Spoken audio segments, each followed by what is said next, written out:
Magandang araw po sa inyong lahat. Ang gagawin ko po ngayon ay ibahagi sa inyo kung paano ako lumaki. Kung saan ako lumaki, kung bakit ganito yung kalagayan ko ngayon. Unang-una po, ang video na ito ay para sa aking grandma na sumakabilang buhay na. Alam ko na ngayon masayang-masaya na siya doon. Alam ko na may pagkukulang ako sa kanya.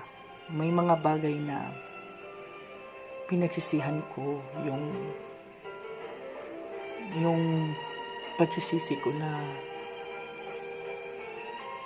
hindi talaga masusuklian ng kahit anumang yaman. Lumaki ako sa kamay ng aking lula. Ngunit sa kasuwiang palad, nung nawala na siya sa mundong ito, akala ko okay na yung buhay ko. Akala ko masaya ako kasi wala nang magagalit sa akin.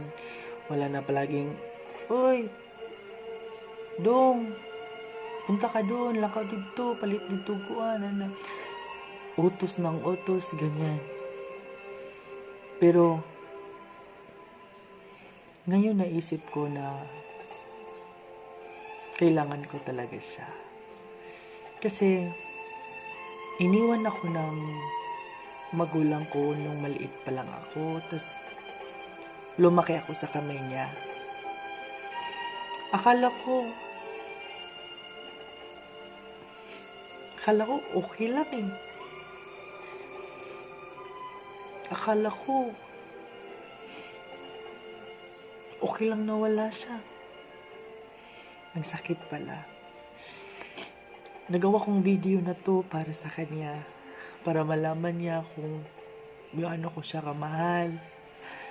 Para malaman niya na hanggang ngayon, iniisip ko pa rin siya.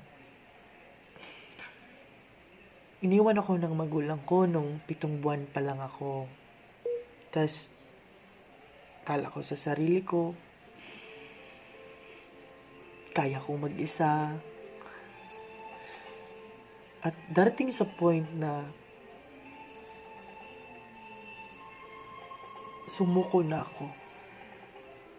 Dahil mahirap pag walang magulang. Yung lumaki ka na kahit saan kang mapunta, lumaki ka na hindi mo sila tunay na pamilya. Noon mahiya akong sabihin ng ibang tao na ako'y isang anak na putok ng buho. Para ako isang putok sa buho na kahit saan lang mapunta. Tapos, yung lola ko, ang ginawa ng lola ko para sa akin, na-realize ko na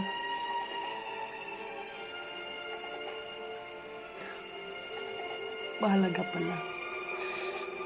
Kasi noon, nung nasa kamay pa niya ako, ginagawa niya ang lahat para sa akin, para makapag-aral ako. Kasi tuwing Huwebes, may sa amin, may anong tawag dyan, yung mga taga-ibang lugar dumayo sa barangay namin. Tapos, nag-aaral pa ako noon ng grade 2. Tapos yung lola ko, nandun, anong tawag yun? Nung may sugal, yung kunin nyo yung tong yung tawag sa amin eh. Kalas, yung iba ang tawag ay kalas. Yan, pumunta ako dun. Tapos, bigyan ako ng 2 piso, ang saya ko na. Hindi ako matutulog pag wala siya sa tabi ko. Yung matutulog ka na hinawak-hawakan yung ulo mo. Darating sa point na umalis ako sa puder niya.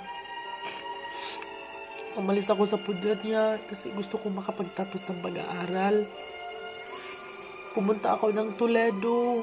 Tapos, pagpunta ko ng Toledo, akala ko okay na ako eh. Hindi naman pala. Akala ko maganda na ang buhay ko kasi kasama ko na yung mga magulang ko. Hindi naman eh. Parang iba kasi. At narating sa point na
magulang, ang hirap. Yung,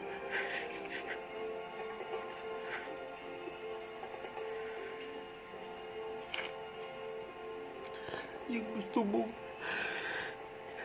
yung gusto mong may tawagin kang mama, pero wala. Yung gusto mong may tawagin kang tatay, pero wala. Yung gusto mong tawagin kang ate, kuya, pero wala.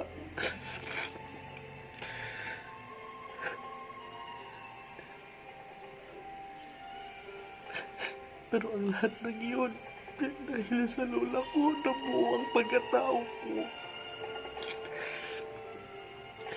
Nagiging matatag ako sa lahat ng bagay. Nagsumikap, nag-aral, para makabawi sa kanya.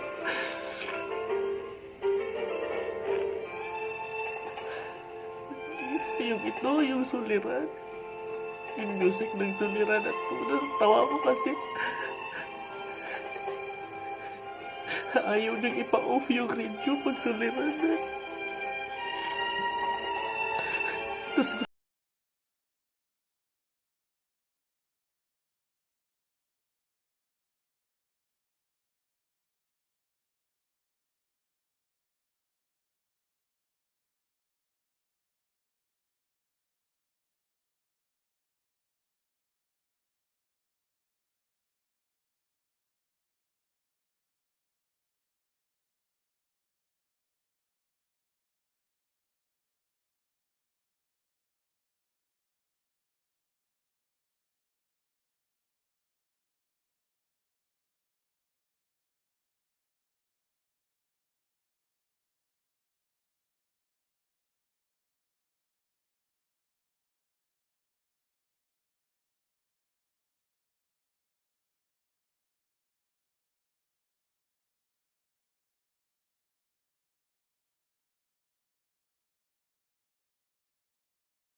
So, Lola, alam ko, masaya ka na dyan. Masaya ko. Masaya din ako na nagiging parte ka sa buhay ko.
Kaya kayo, mahalin niyo yung mga magulang niyo. Lahat. Mahalin niyo yung sinong nagmamahal sa inyo. At dito na lang magtatapos ang video ko. Ang video na to ay para sa lola ko. At maraming salamat sa lahat ng taong nanonood dito. Maraming salamat sa inyo. At huwag nyo na rin kalimutan mag-subscribe kasi nakakatawa eh. Subscribe kasi nakakatawa. Nakakaiyak. Ako. Ay, naku, pwede na pala ako magiging artista.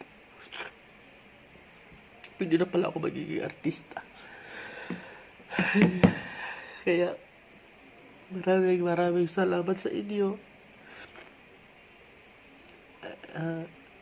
At sana mag-subscribe kayo na aking YouTube channel para malaman yung buong istorya ng aking buhay. Kung bakit ako nagiging matatag sa lahat ng pagkakataon, sa lahat ng pagsubok na dumating sa akin. Huwag niyong kalimutan mag-subscribe ng aking YouTube channel, Jackie Rhino, ang inyong tagapag-good vibes. Iyak muna tayo ngayon. Susunod, happy na, iyak na naman. Ganyan talaga yung buhay. Ha? Maraming salamat. I love you all.